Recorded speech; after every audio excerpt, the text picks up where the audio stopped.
Buenas noches y bienvenidos a Depredadores. En la sesión de hoy estudiamos un fenómeno que ha proliferado mucho en los últimos tiempos y que es a menudo caldo de cultivo ideal para fenómenos de crímenes y también de violencia. Hablamos de las tribus urbanas. Comenzamos.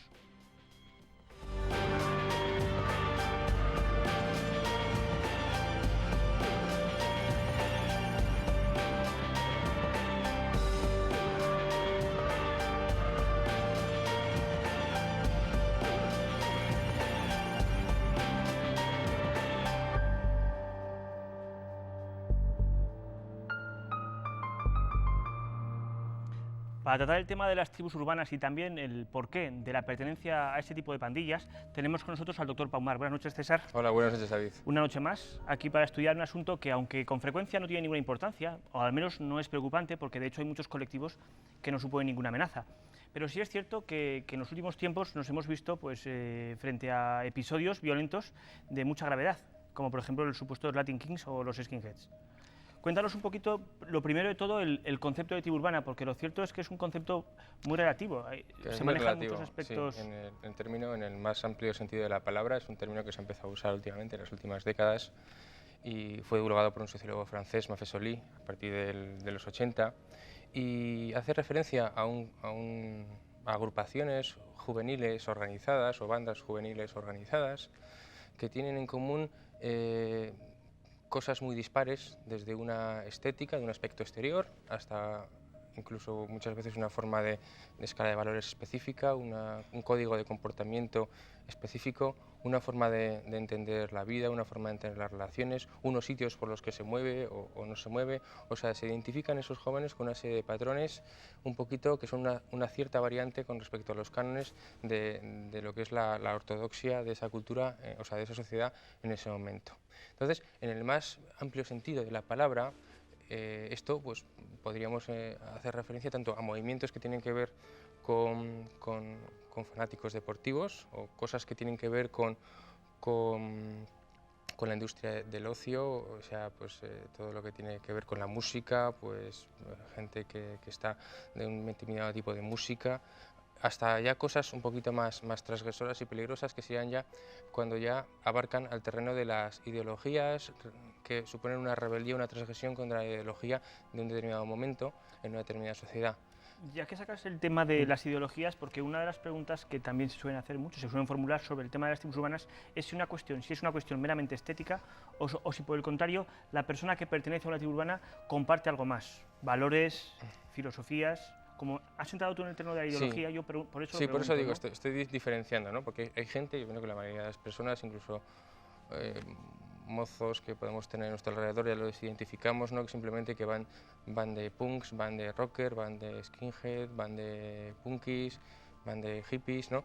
Y simplemente pues es un modo, es una apariencia, ¿no? Como vestir quizás de una determinada marca, una estética, pues una forma de vivir la moda y la estética y de presentarse a los demás exteriormente, ¿no? Pero luego ya eso trasciende cuando ya tiene otra serie de valores internos, ya no solamente es la pose hacia afuera, sino lo que es esa suplencia de valores de ese joven, o cuando da ese tipo o completa ese tipo de carencias afectivas y aporta un sistema de ideas y ayuda a la socialización de ese joven, aunque sea un proceso de socialización anómala, pero ayuda un poco a ese joven a salir de casa en ese proceso de maduración psicológica que recordemos tiene que ver sobre todo la última crisis de desarrollo de la personalidad, es en la adolescencia, en la cual esa persona ya da el último paso de emanciparse, de tener unas ideas autónomas que le hacen ser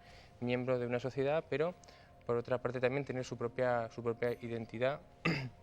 Y entonces en ese proceso de socialización que habitualmente tradicionalmente se ha venido haciendo en las escuelas, se ha venido haciendo en las aulas, en las familias. Serían los cauces un poco más naturales. Sí, pues ahora mismo pues vemos que los problemas en esos centros de socialización primarios o carencias hace que el joven tenga que apoyarse en este tipo de estructuras grupales que le aportan, como digo, no solamente esa estética, sino que le aportan un soporte afectivo, le aportan una seguridad, una protección y le permiten desarrollar esa identidad de ser adulto. De todos modos, en cuanto a las razones por las que una persona se hace miembro de una tribu urbana, entraremos después. Y ahí podremos, si quieres, profundizar un poquito más sobre lo que busca una persona cuando se acerca a un tipo de este tipo de colectivos. Antes, por hablar un poquito de historia, porque el doctor Palma nos ha señalado ya pues un poco el tiempo, en el momento en el que se acuña ese término de tribus urbanas, pero yo, más que el momento cronológico en el que ya se acuña, me gustaría saber de dónde procede o un poco la trayectoria de ese fenómeno, ¿no? ¿Cuándo surgen las primeras tribus urbanas o en nuestras sociedades evolucionadas? ¿Cuándo empieza a haber este tipo de pandillas? Sí, pues, aunque no se llaman así. Sí. Pues empiezan a estudiar en Estados Unidos, sobre todo, a principios del siglo pasado, en los años 30, y tiene que ver, precisamente, o este proceso tiene que ver también de la mano de ese proceso de creación de grandes ciudades, grandes megápolis o metrópolis, de esa masificación de personas. Entonces, es un fenómeno inverso, justamente, a esa tendencia, ¿no?, a estar tanta gente, esa tendencia tan antinatural de estar tanta gente en el mismo sitio. Quiero decir, para el hombre es más normal, o ha sido más normal, o quizás lo más natural, es precisamente vivir en tribus. O sea, a lo largo de milenios el ser humano ha vivido en grupos, en agrupaciones de como muchos cientos de personas. O sea, lo que es anormal es que haya agrupaciones, lo que hemos visto durante el siglo pasado y este siglo, de millares, o sea, y de millones de personas. Eso es lo anormal, y eso es para lo cual en nuestra mente, digamos, no está capacitada, ¿no? Hombre, eso supongo que se comprobaría además en que, aunque vivimos en ciudades, lo cierto es que luego lo que prima es el individualismo. Realmente la gente no tiene conciencia de vivir dentro de un colectivo, dentro de las ciudades, ¿no? Claro, entonces, ciudades tan grandes, bueno, hay explicaciones sociológicas, ¿no?, que se hacen de este fenómeno, pues tiene que ver precisamente con la masificación de las ciudades. Hay una especie de proceso que creo que se definió como tribalización de las grandes sociedades, que tiene que ver con que al no cumplir esa gran sociedad precisamente por la cantidad de personas que hay, con esas funciones de dar esa estabilidad, dar esa confianza en las relaciones, o sea, colaborar a la madurez de la persona. Al ser grupos tan grandes, hay esa soledad, ese anonimato que se ha denunciado tantas veces desde la sociología, lo que hace es que esa persona en esa gran ciudad se encuentre perdida y necesite crear estos grupos subsidiarios, especie de tribus, ¿no?, que son un retorno al pasado. Para ubicarse el mismo exacto, dentro del colectivo. Donde el ser humano, la persona se convierte en individuo, se individua, ¿no?, se encuentra a sí mismo, ¿no? O sea, que podría ser esto un efecto colateral de ese proceso tan expansivo y tan geométrico de la globalización y de la creación de una cultura mundial y de que todos estemos en el momento actual cada vez más sintiéndonos parte de un mundo. Antes, incluso cuando nosotros éramos pequeños, pues la visión que teníamos con respecto al mundo era muy limitada, era nuestro pueblo, era nuestro país, y la verdad es que lo que decía el cura iba a misa, lo que decía el padre iba a misa, pero ahora cada vez hay con tantas... Con la aldea global, pues ya... Eso, con la aldea global esto puede ser un fruto, para algunos es un subproducto o fruto de la sociedad posmoderna, ¿no? Hombre, lo cierto es que el fenómeno asociativo es muy antiguo ya, es decir, asociaciones ha habido de muchos tipos, aunque quizá gracias a la coyuntura de esta globalización, pues ha fomentado que lo que eran simples asociaciones ahora han llegado a ser algo más, es decir, desde luego algo más para el individuo, que no acude a la tribu urbana, no acude a su grupo solo para desarrollar determinadas aficiones. Claro. Al menos en ocasiones. Por eso digo que ahí está el significado psicológico, esa necesidad psicológica de esa mente que no se encuentra o no se ubica, sobre todo en colectivos que están peor integrados o más excluidos de la sociedad, no se integra en la sociedad, ¿no?, realmente por la complejidad de la sociedad, por ese anonimato de la sociedad, por ese trato tan inhumano que a veces en esa sociedad, incluso dentro de las familias, precisamente por el escaso poder que tiene cada vez más la familia, pues ese adolescente se encuentra tan solo que necesita volver al pasado y constituirse un grupo como el que tenían los cazadores recolectores prehistóricos y que realmente tiene reglas que son muy parecidas a las... Supongo que luego hablaremos de las reglas, sí, porque supongo que ahí entra el tema de la fidelidad, pero antes de eso, ya que hemos hablado de historia, tanto del nacimiento como de la historia, ¿se supone que ahora este fenómeno va a más o no? O sea, te he preguntado sobre historia y ahora sobre evolución. ¿Tú crees, tu opinión ante lo que ves como testigo de la sociedad, es que el fenómeno de las tribus urbanas va a más o está más bien estabilizado? que sería casi como preguntarte si cada vez hay más gente que está buscando un referente en esos grupos o si por el contrario lo que hay está, digamos, estabilizado y el que pertenece a un grupo lo hace y el que no, pues tampoco lo busca.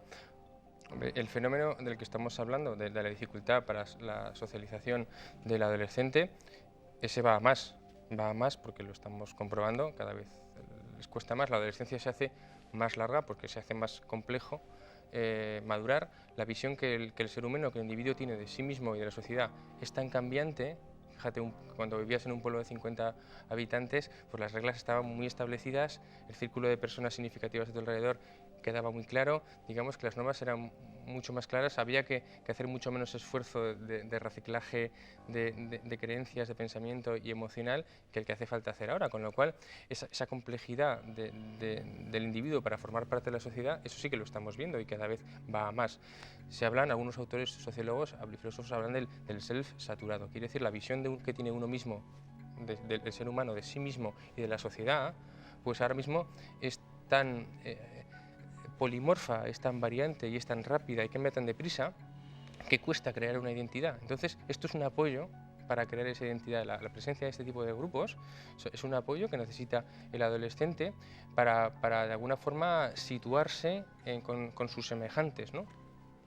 Y entonces, en concreto, ¿qué busca el adolescente o la persona? Porque además supongo que cada vez también el tramo de edades que abarca a los miembros de una organización de este tipo también se va ampliando. ¿Pero qué busca entonces? ¿Seguridad frente a la desorientación social? Claro. Pero entonces llega ya allí con una identidad que quiere defender. Yo me pregunto, claro, pues, si son cuestiones estéticas, pues imagino que habrá gente que acuda a una organización de ese tipo, a una tribu urbana, ya con sus ideas aparentemente claras. Y entonces lo que quiere es compartirlas. Entonces, por aclarar las cosas, ¿busca una seguridad ya con unas aficiones, con unos criterios propios, o por el contrario va a construir su personalidad dentro de la organización? Pues eso dependerá de las carencias que tenga ese individuo. Lógicamente, chicos que anden más flojos, y eso también se ha visto, ¿no? Que tengan peores experiencias dentro de la familia o arrastren de inseguridad o de carencias afectivas, pues van a buscar fuera de su familia y fuera de la sociedad, o sea, colectivos que están socialmente peor integrados, pues culturas que vienen de fuera, ¿no? Pues van a entregar más excluidos y también franjas socioeconómicas pues más pobres, pues van a buscar van a compensar esa desadaptación, ¿no? Que no han encontrado en su familia, en su cultura, la van a compensar uniéndose en un grupo que les va a dar eso que no tienen, ¿no? Ese, digamos que es una plataforma afectiva. O sea, en general, estoy hablando en general, o sea, todos los grupos. Quiero decir, más que entenderlo como una organización delincuente, que puede llegar a serlo, o sea, puede llegar a serlo, pero digamos que el eje de todas estas agrupaciones sería más lo que hablamos, el dar seguridad, dar un apoyo emocional, identificarte con los iguales y en contra de los distintos. Quiero decir, porque la identidad se consigue de esas dos formas, ¿no? Se consigue sabiendo que eres igual que ese. ¿Por qué? Porque te vistes igual, porque tienes un mismo código de ideas que el otro, porque vas a los mismos sitios, te lo pasas bien con lo mismo y odias lo mismo, incluso, y ahí está lo peligroso, cuando tienes tus propias reglas, ¿no? Y hay una cierta rebeldía, tiene que haber una cierta indisciplina, una cierta rebeldía contra el sistema. Contra el sistema debe haber, ¿no? Y el tamaño de esas rebeldías es lo que les hace más o menos peligrosas, ¿no? O sea, todos los adolescentes tienen que ser rebeldes, pero cuando se les va de la mano y se convierten en delincuentes, eso ya pues puede complicarse mucho más, ¿no? Bueno, entremos enseguida en qué tipo de tribus principales hay en España, pero antes vamos a ver ahora el vídeo que hace un recorrido un poco sobre ese fenómeno que estamos estudiando, que es el de las tribus urbanas. Desde luego, como ha dicho el doctor Paumar, desde aquí no señalamos o no afirmamos que este fenómeno, que el concepto de tribu urbana sea algo necesariamente negativo. De hecho, hay muchas organizaciones de tribus urbanas que no llevan a cabo ningún tipo de comportamiento agresivo ni violento, pero sí que es cierto que algunas de ellas sí que acaban extremando ese tipo de normas que conducen después incluso pues, a crímenes como los que hemos visto. Vamos a ver ahora el vídeo.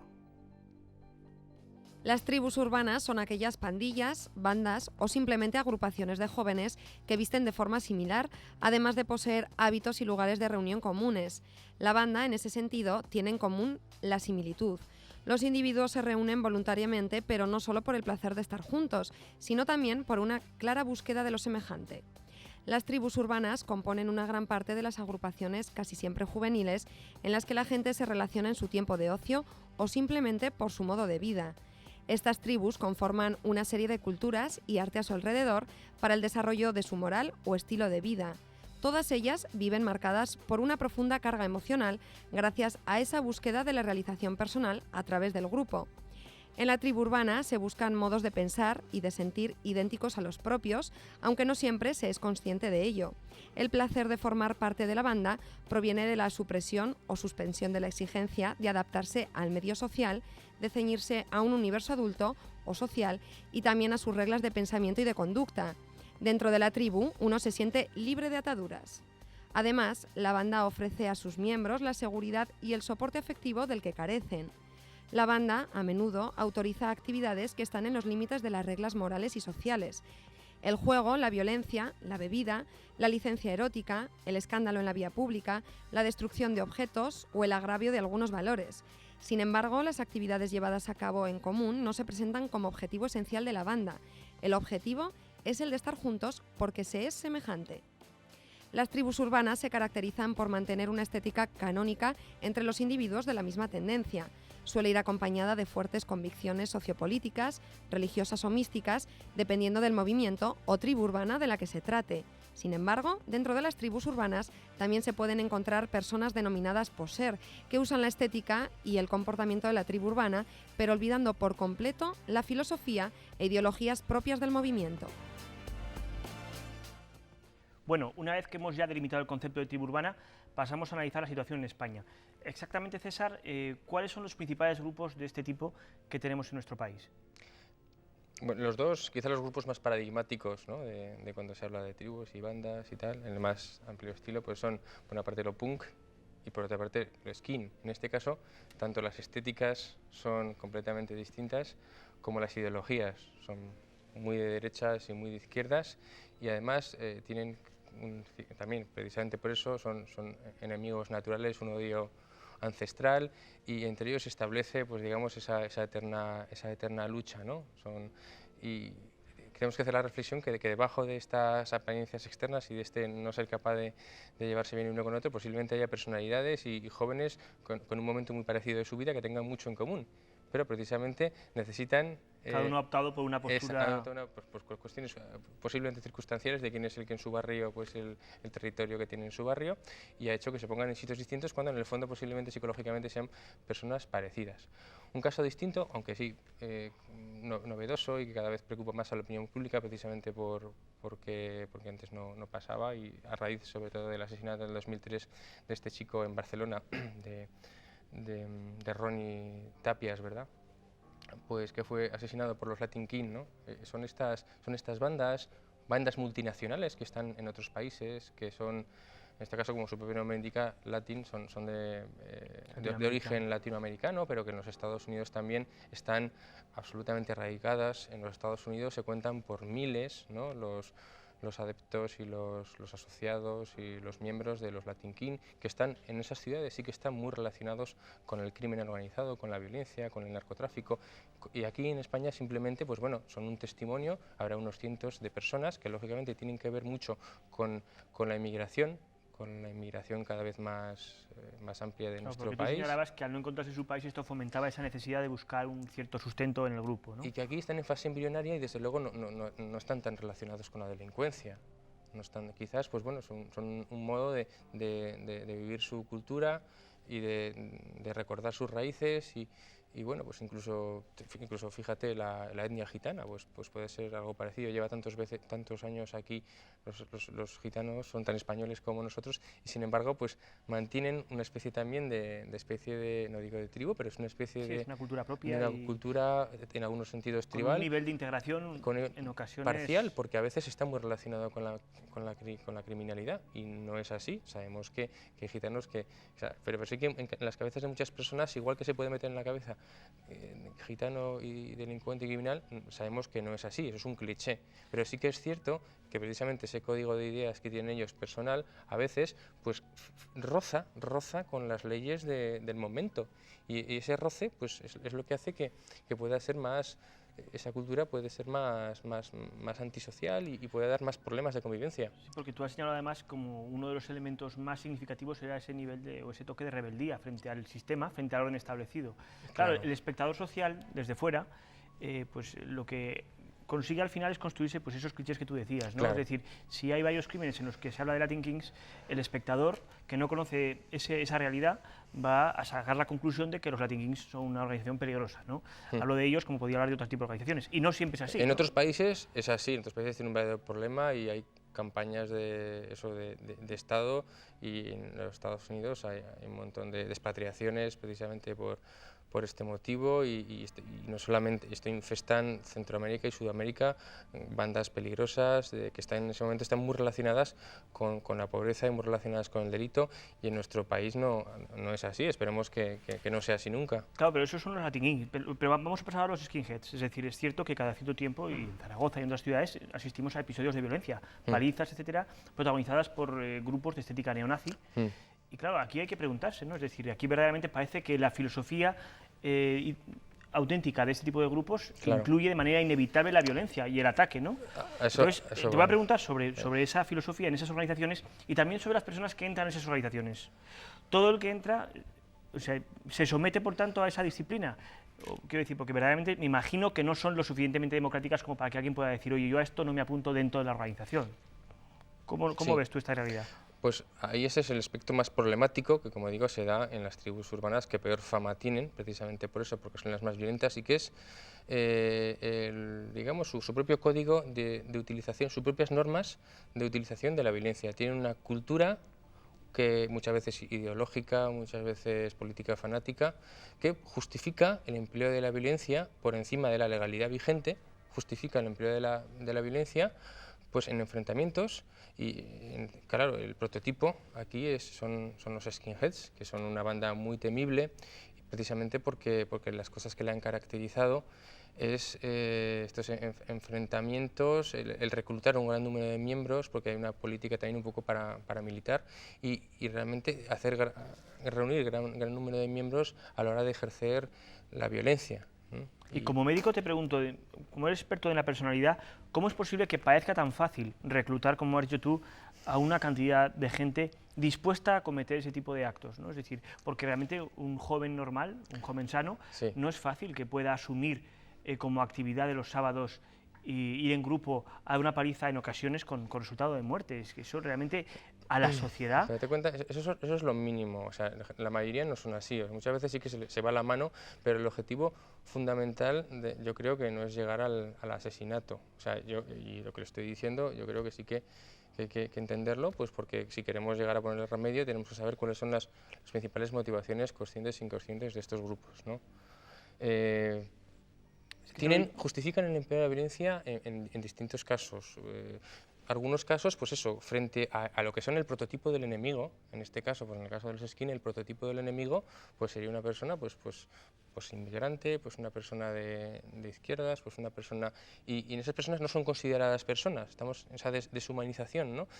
Deshumanización que hace que yo no sienta pena por hacer daño a otra persona, ¿no?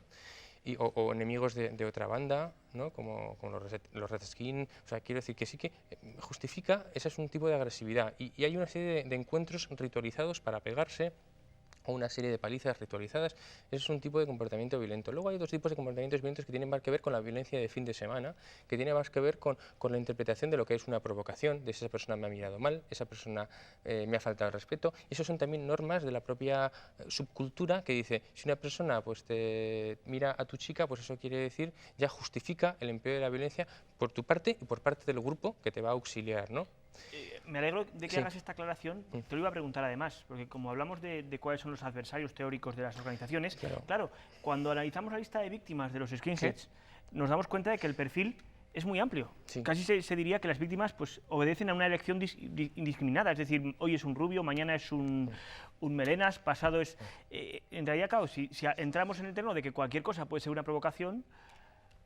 Sí, bueno, pues no te estoy hablando, ahora estoy hablando en general, que hay un código ético dentro de cada tribu o violencia juvenil con respecto a la que es una provocación y con respecto a lo que justifica la violencia del grupo hacia ese individuo. Eso depende, ¿no? Y en el caso de los skin, pues es una determinada característica. Luego el mismo grupo puede justificar violencia entre los miembros, incluso como ceremonias iniciáticas, pues puede justificar una paliza, pues como rito. Como prueba inicial. Como prueba inicial para saber si esa persona merece o no pertenecer a esa banda.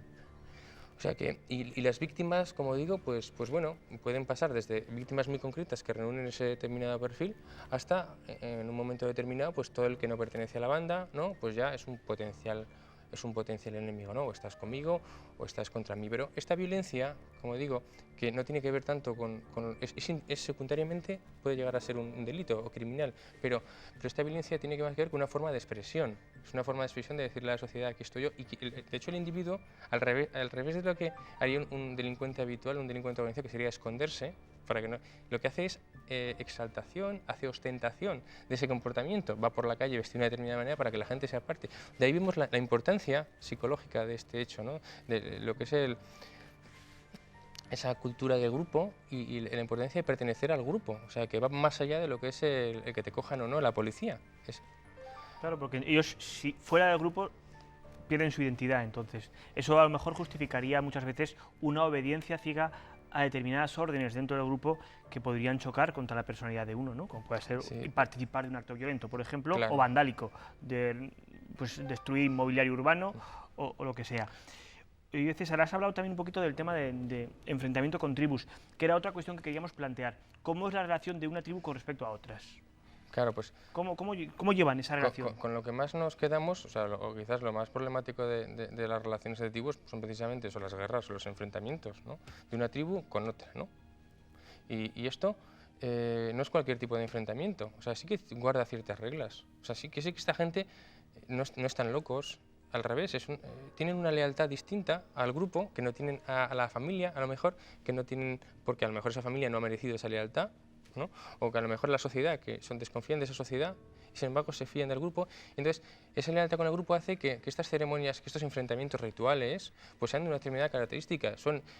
Generalmente no se opta por las batallas campales, eso suele ser cosas excepcionales cuando se va la cosa de las manos, ni tampoco se suelen usar armas de fuego, porque esto engendra una serie de daños y una serie de complicaciones que tampoco son las buscadas.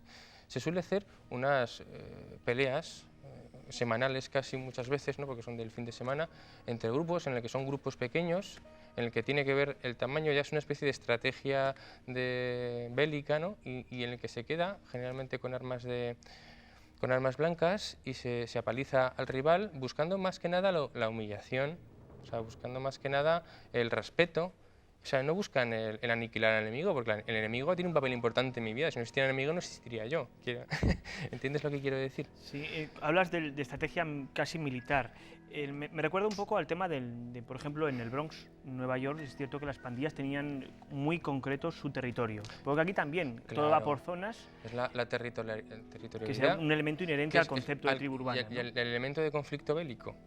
O sea, las guerras tienen mucho que ver con eso, con los asentamientos y los territorios y la definición de lo que es seguro para mí y por el terreno por el cual está vedado, por el cual yo no puedo ir, porque sé que si me cogen me van a dar una paliza. Y esto vemos que es como muy territorial, como muy de mamífero, ¿verdad? Como muy de oso o de gorila, defendiendo el territorio y defendiendo las hembras para el apareamiento. Que las zonas elegidas para los conflictos también responderán un poco a ese reparto del territorio. Claro, por eso digo que es una cosa muy instintiva, que tiene que ver con la naturaleza humana, que responde a lo mejor no tanto a la maldad ni a la delincuencia, sino más bien a esa necesidad de afirmación de ese joven en ese determinado momento y que no encuentra mejores formas de afirmación. Lo que pasa es que hablando de territorio, la sensación es que esa fidelidad a unos límites espaciales va derivando hacia una degeneración, porque lo cierto es que al final, desde fuera, el espectador social asiste a una especie de patrullas itinerantes de determinados colectivos que allá donde van, si encuentran a una víctima propicia, pues atacan, ¿no? Es decir, y por eso asistimos a agresiones de skinheads en zonas de la ciudad muy diversas, que no responden a un estrato concreto, pues es la zona, no, sino que en realidad una paliza puede ser en pleno centro, otro en una zona de las afueras. ¿Eso qué pasa? ¿Va derivando y si al final No lo sé, pero creo que sí que a veces en algunas tribus no conozco los skin, más que a grosso modo no conozco realmente. Ponemos un ejemplo, ¿no? Pero sí que hacen ciertas, lo que se llama cacerías, ¿no? Que más viene al pelo al programa, ¿no? De depredadores que van buscando eso, coger a alguien, un enemigo, para el cual imponer sus normas, recordarle quién es el que manda, hacerse respetar y eso, pues bueno, a veces, lo que tú dices, tiene que ver con defender un territorio, a veces es una cosa más itinerante, sobre todo cuando el grupo es importante. O sea, que una de las estrategias pues, bélicas de cualquier colectivo militar, y en este caso pues, se funciona así, pues es hacerse con suficiente número de miembros como para poder conquistar otros territorios y poder imponer sus leyes fuera de lo que es su dominio. Vemos que es un tema también que tiene mucho que ver con los conflictos bélicos y que son estrategias de imponer un orden y de darse a conocer en una ciudad. Y dentro del contexto globalizador incluso asistimos a concentraciones de determinadas organizaciones o tribus más allá de su ciudad. Además, los jóvenes que están en un grupo, ellos lo dicen, he oído alguna declaración, se sienten seguros, se sienten invencibles, se sienten queridos, se sienten respetados. Fíjate qué cosas tan importantes. Cuando vas luciendo tus colores, vas en un grupo grande y te vas pavoneando por la ciudad y hay un deleite así en saber que los demás te respetan, te tienen en cuenta y entonces te miran y les haces, supongo también les provocas. Que influye el hecho de saber que los demás te temen, los que no son de tu grupo, que eso supongo que también es un sentimiento seductor para algunas personas. Claro, pues una forma de conseguir el respeto, pues vemos que es un poquito, bueno, es disfuncional, desde luego, cuando llegamos a la violencia y cuando llegamos al crimen ya es disfuncional, ¿no? Porque quiere decir que ese chico no puede conseguir ser en su familia o en su escuela o en su grupo de amigos ser respetado y se tiene que auxiliar de ese tipo de comportamientos tan peligrosos para él y para los demás. Y ahora te voy a hacer una pregunta, supongo que algo delicada, y es, ya que hemos hablado de la tribu como concepto y de su comportamiento, la pregunta sería, la cuestión, ¿para una persona es saludable o no la pertenencia a una tribu urbana? Porque nos has explicado muy bien qué aspectos recoge uno, qué ganancias tiene, entre comillas, pero la cuestión es un cauce positivo, puede serlo, dependiendo de las organizaciones, de las tribus, o no.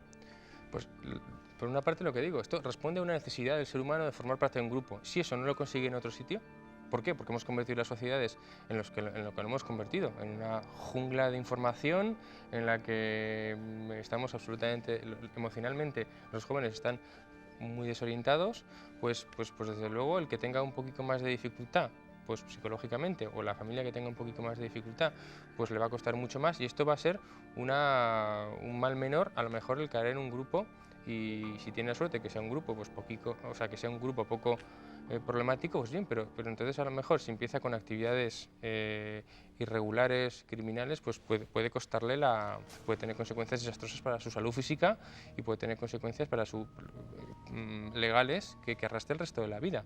Quiero decir que sí que es bueno sentirse en un grupo y sería mejor que estuviera en un grupo de Boy Scouts o en una tertulia o en un equipo de fútbol o que se consiguiese estar ahí, pero hay personas pues que por lo que sea no tienen esa suerte, esa oportunidad y entonces manifiestan en esos grupos, los usan para eso. Bueno, lo cierto es que aquí habría que hacer esa distinción, ¿no? Es decir, no es lo mismo pues, incluirse o pertenecer a una tribu urbana que incluya también un tema de ideología, que no de otro tipo de pandillas, entre comillas, que lo que comparten son gustos musicales, culturales o estéticos. En este caso, evidentemente, pues adelante, todo lo que sea compartir una manifestación cultural, pero la idea era más sobre ese otro tipo de tribus que van mucho más allá en sus ambiciones, que lo que buscan es una pertenencia ideológica también, ¿no?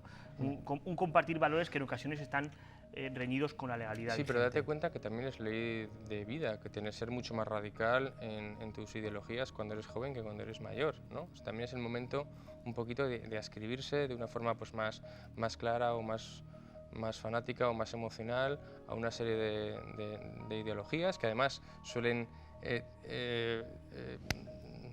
desajustarse suelen ser opuestas o distintas que la de tus padres y nuestra sociedad. O sea, eso forma parte de la evolución normal. El problema es eso, si caes en las manos de unas ideologías que son especialmente violentas o delictivas. Claro, y que anulan tu identidad, porque tampoco entonces, es eso. El problema es el comportamiento disocial, que se llama, ¿no? Que es cuando la persona ya comete actos de forma sistemática que sobrepasan el marco de la legalidad, ¿no? Y que eso puede traerle problemas, porque a lo mejor esa fiebre pasajera pues pasaría en unos años, pero sí, depende de las consecuencias de lo que hagas, pues te puedes quedar en el intento. O sea, puedes tener alguna pelea que te puedan matar, te puedan lesionar gravemente, como conozco casos, o puedes tener una serie de acusaciones o problemas legales que los cuales ya no te puedes liberar el resto de tu vida. Ese realmente es el problema, ¿no? Que esa forma de expresión puede ser tan peligrosa, y si usas drogas ya, ni te cuento, ¿no? O sea, que puede llegar a tener serias complicaciones, aunque la causa en sí pues pueda, lo que dijimos, tener una parte incluso buena, ¿no? Incluso los grupos juveniles pues puede dar cosas buenas a ese joven, sí, ¿no? Puede incluso permitir desarrollar inquietudes culturales, etc. Claro, puede permitir madurar como persona. Es un proceso de eso, ya digo, de maduración, pues anómalo, pues porque no sigue unos cauces habituales. Eso es un tema marginal, pero que es necesario por otra parte. Te he preguntado si la pertenencia a una tribu era buena o mala para una persona y para la sociedad. ¿El fenómeno de las tribus urbanas es positivo o negativo? ¿O indiferente? Pues añade, yo creo que precisamente que es ese binomio entre la cultura global, la aldea global, y luego las diferencias. Son esos dos movimientos, ¿no? Por una parte hay esa tendencia cada vez mayor, ¿no? A través sobre todo de las nuevas tecnologías, los medios de comunicación, de estar todos en la misma onda, de compartir todos la misma cultura, pero luego frente a ese fenómeno que parece que tiene aparentemente un montón de ventajas, ¿no? Que todos hablemos el mismo idioma, que todos pensemos en las mismas cosas, que los jóvenes de aquí, pues a cosas absurdas, que los jóvenes de Japón, de Estados Unidos y de Zaragoza pues puedan tener una estética hip hop, o sea, cosas así que son absolutamente novedosas en el desarrollo del ser humano en el mundo. Pues eso, que son cosas pintorescas y hay cosas que son buenas, pues puede haber otras cosas malas que se pierden en el camino, ¿no? Y entonces hay esa tendencia al pequeño grupo, que tiene que ver también con los nacionalismos, que tiene que ver con preservar, esa tendencia a preservar mi cultura, mis raíces, y que es esa defensa frente al anonimato, frente a la difusión de las diferencias. O sea, son esas dos tendencias en los grupos humanos, que las dos son importantes, ¿no? Deben coexistir. Deben coexistir. Porque en el fondo, si es una coexistencia pacífica, es enriquecedora. Claro, entonces enriquece. O sea, el que haya tribus pacíficas enriquece. El problema es que esas tribus deriven en lo violento o en lo criminal. Dentro de unos días, el 25 de mayo, se celebra el Día del Orgullo Friki. Que aquí tenemos además unos reportajes, porque en definitiva los frikis es otro colectivo más que ha salido y lo mencionamos aquí sobre todo por su comunicación, es decir, porque el factor internet, me imagino, y eso es lo que te pregunto, que ha sido determinante a la hora de que se puedan unificar personas con las mismas inquietudes estéticas, musicales, ideológicas.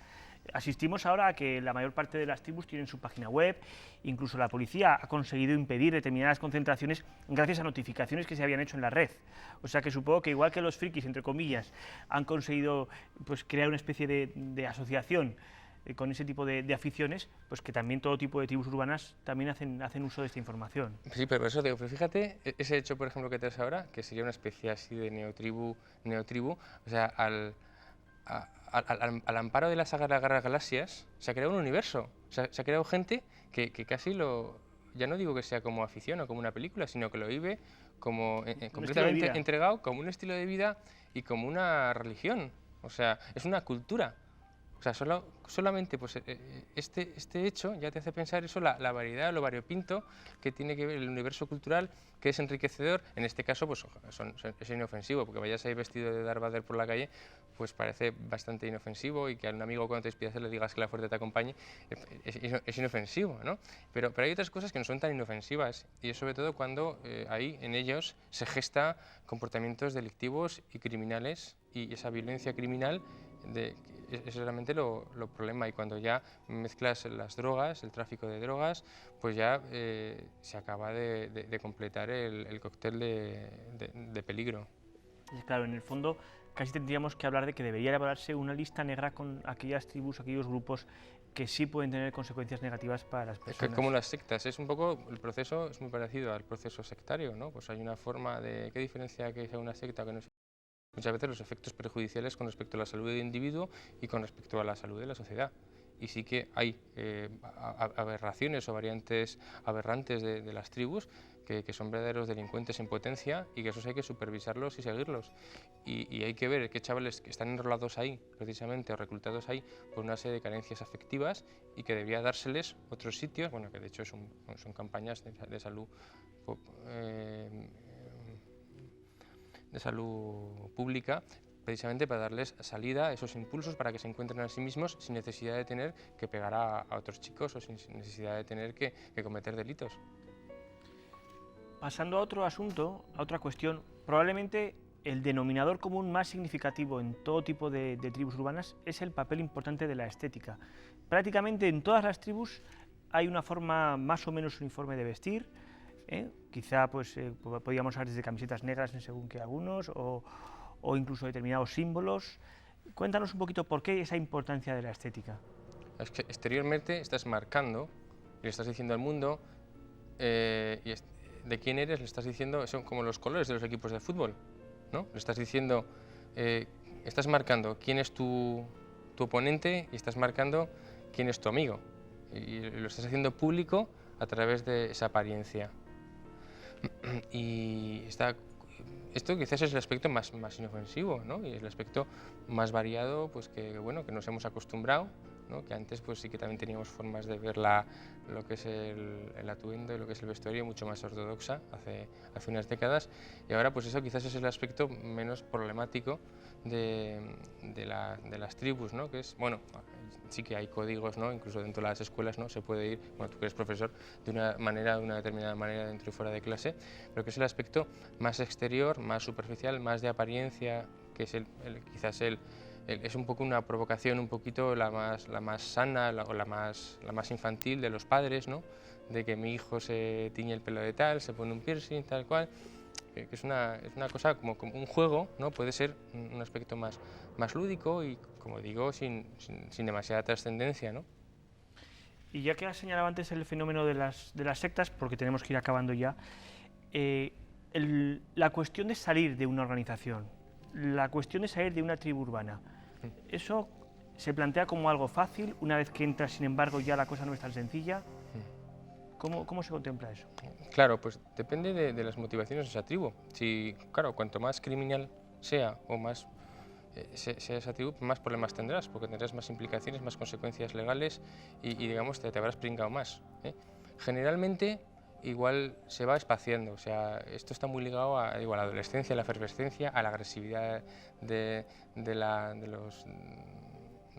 a partir de los 15 a los 25, y entonces esos encuentros cada vez van siendo, esos encuentros de fin de semana, disruptivos, de problemas, cada vez van siendo menos frecuentes, igual que uno entra, acaba saliendo, ¿no? El problema son las consecuencias de lo que hagas, que a veces pueden durar mucho más tiempo, ¿no? Eso es verdaderamente lo peligroso, ¿no? Pero generalmente tu escala de valores cambia, y hay mucha gente que está en bandas que de mayor, con 30 o 40 años, incluso se arrepiente y dice, jo, pero qué mal bicho era. Y entonces es cuando se dan cuenta que la persona que le pegaban palizas, pues era una persona. Entonces no la veían como persona. O sea, la veían como una víctima. La veían como un icono, como un objeto de su rabia, que era, desde luego, estaba absolutamente justificada, pero al hacerse más mayores y el fervor adolescente de caer y tener una perspectiva más madura de la vida y tener otra serie de prioridades en su vida, echarse novia, casarse, pues lógicamente eso cada vez lo ven de una forma pues más distante, incluso llegan eso a arrepentirse de cosas que han hecho. Pero bueno, supongo que como has dicho, en el momento de la juventud es el momento de cometer algunos errores. Vamos a pasar ahora muy brevemente a la publicidad y enseguida volvemos para tratar unas últimas cuestiones relativas a las tribus urbanas. Enseguida volvemos.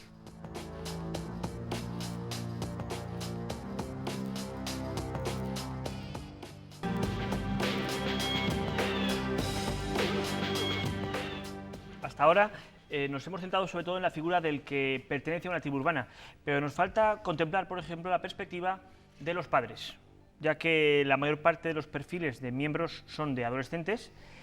¿Cómo debe reaccionar un padre o una madre cuando es consciente de que su hijo ha entrado dentro de una tribu urbana? Sí, eso es una pregunta muy difícil, muy práctica. De vez en cuando viene a la consulta un padre preocupado, ¿no?, por las amistades y por las tendencias que va manifestando su hijo adolescente.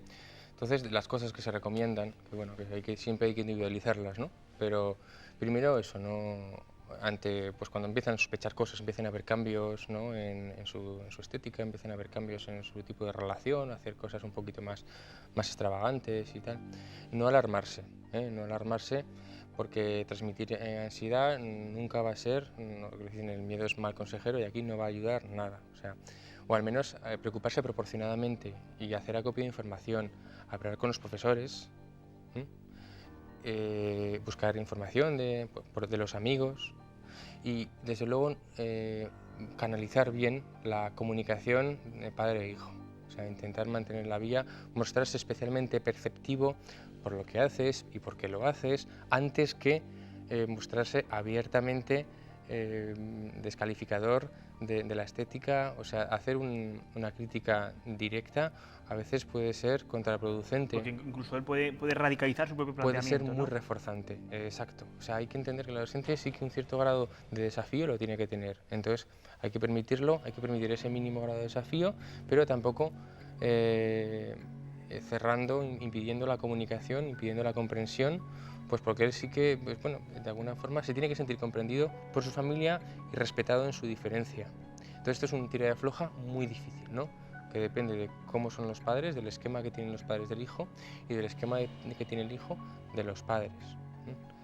No, estaba claro que era una pregunta muy delicada, no hay soluciones mágicas. Sí, no, pero sí que es un tema que se ve, en las consultas. Claro, es que no es lo mismo que unos padres vean que el hijo pues lleva una camiseta heavy, y tal, que decir que en el fondo son cuestiones estéticas, musicales, a que uno intuya que su hijo pues se está pelando el pelo, no sé qué, tal, es decir, son cuestiones que son más preocupantes. Eso, quizás, hay que ser más permisivo con los aspectos más estéticos, porque eso forma parte pues, de un tema de afirmación más inofensivo. Y lógicamente más preocuparse más y tomar una serie de medidas más activas cuando ya hay involucrados elementos que tienen que ver con el crimen o el riesgo de que haga daño a otras personas o que le hagan daño. Entonces a lo mejor debería implicar ya a los servicios de menores para un poco meter instancias sociales ya por medio para apoyarse y auxiliarse en su papel de autoridad paterna. Vamos a pasar al tema de la comunicación. Hemos hablado de cómo dentro de una tribu urbana pues todos sus miembros comparten gustos, preferencias, hablan entre ellos, se sienten queridos, se sienten respetados, pero ¿y entre pandillas? Aparte de esas referencias sobre la confrontación, lo digo porque hemos visto hace poco imágenes de unos grafitis. Realmente las tribus urbanas sí que tienen una especie de lenguaje que utilizan. O sea, ¿realmente se da una comunicación? ¿Dejan mensajes de unos a otros? Claro, pues marcan el territorio, dicen cosas, entre ellos, pues bueno, está lo que dices, ¿no? Los grafitis, que es una expresión muy bonita, ¿no? Porque tiene muchos elementos, es una cosa agridulce, porque por una parte hay verdaderas obras de arte y es un poco una buena expresión de lo que es una banda, ¿no? Que puede haber cosas muy bonitas, ¿no? O sea, que puede haber cosas pues, que son verdaderamente artísticas, una expresión artística, pero que a veces, pues eso, los grafitis tiene que ver con la provocación, tiene que ver con hacer pintadas y hacer firmas muchas veces en sitios en los que no es políticamente correcto, con lo cual fastidias al dueño de ese comercio que le haces la pintada. Sí, los vagones de tren y demás, claro, que eso es vandalismo, es que claro, realmente es que ya toca, comunicación. ahí estamos ya en lo que es el delito de vandalismo, ¿no? Entonces que está ese punto de provocación y ese punto un poco de expresión. Y el graffiti pues es una muestra de ello, ¿no? Y encima como la música, por ejemplo, estamos viendo imágenes, pues, sí, lo del rap, el claro, hip hop. Y también el tema de territorialidad, estás marcando un área, estás firmando, hay gente que se dedica a firmar por toda la ciudad y el tema, sobre todo la cultura hip hop, ¿no? Y fíjate, la cultura hip hop, pues que grandes cantantes, la expresión artística pues los raperos y tal, o sea que detrás de eso pues puede haber un desarrollo y una realización personal pues muy interesante de ese individuo, ¿eh? O sea que a lo mejor no encuentra otra forma de expresarse y lo hace mediante canciones o mediante bailes. Y eso, eso aporta una variedad y un colorido a la cultura y al folclore de un país, pues que yo creo que eso es la parte buena, ¿no? La parte buena de esta multiculturalidad. Es que no todas las tribus utilizan cauces delictivos. Claro. Y una última cuestión, y es la perspectiva de futuro. Hemos hablado del pasado, del presente, y nos faltaba ver un poquito pues, hacia el futuro. ¿Cómo ves tú este fenómeno de las tribus urbanas? ¿Va a continuar consolidándose? ¿Va a proliferar? Habitualmente me haces preguntas muy difíciles, ¿no? Pero esta ya la tienes que hacer a Aramis Fuster o... Sí, yo entiendo, ¿eh? Pero bueno, supongo que claro, es legítimo, ¿no? Que puedas pues, dar un diagnóstico hipotético sobre tu opinión al respecto. Hombre, yo entiendo de lo que es lo psicológico y la tendencia de la alienación mental que provocan las grandes ciudades, eso va a ir a más. O sea, la concepción del desarrollo de la persona de sí mismo, que qué hace en una sociedad como es esta, con tanto problema de valores, de ejemplos y de referencias, pues hay que entender que volvemos a nuestros orígenes. Nuestros orígenes están en una tribu. Entonces, si nos tenemos que creer estas teorías sociológicas, que yo particularmente sí que me las creo, porque sí que veo cada vez más pues problemas de trastornos mentales en adolescentes, pues que tienen que ver un poquito, pues que no encuentran su sitio, ¿no? Porque están muy desorientados y claro, el recurrir a una de las armas que tiene que hacer el terapeuta o el educador es intentar que ese chico se socialice en otro sitio. A veces es buscar un equipo de fútbol lo que consigue que ese chico remonte, ¿no? O sea, porque en su familia no se encuentra, o sea, que muchas veces son, como digo, cauces de socialización pues un poquito marginales o intersticiales, pero que si realmente el adolescente no encuentra su sitio en las aulas y cada vez hay más desertores de las aulas y de las familias, ¿no? pues esto irá cada vez a más, o yo lo entiendo así, ¿no? Desde mi perspectiva psicológica y psiquiátrica y un poco sociológica. Pues muchas gracias, César, una vez más, por estar con nosotros en Depredadores, analizando fenómenos que en ocasiones, pues, como hemos ya señalado, pueden llevar hasta comportamientos delictivos. Terminamos ya, os emplazamos a la cita de la semana que viene y os recordamos, como no, nuestro correo electrónico depredadores@cttv.es, donde podéis pues, no solo enviarnos vuestros comentarios y sugerencias, sino acordaos de que el último programa de la temporada lo dedicaremos a establecer un ranking con los personajes que representan de alguna manera pues, los mayores índices de maldad. Acordaos de participar y enviarnos vuestros candidatos. Muchas gracias y muy buenas noches.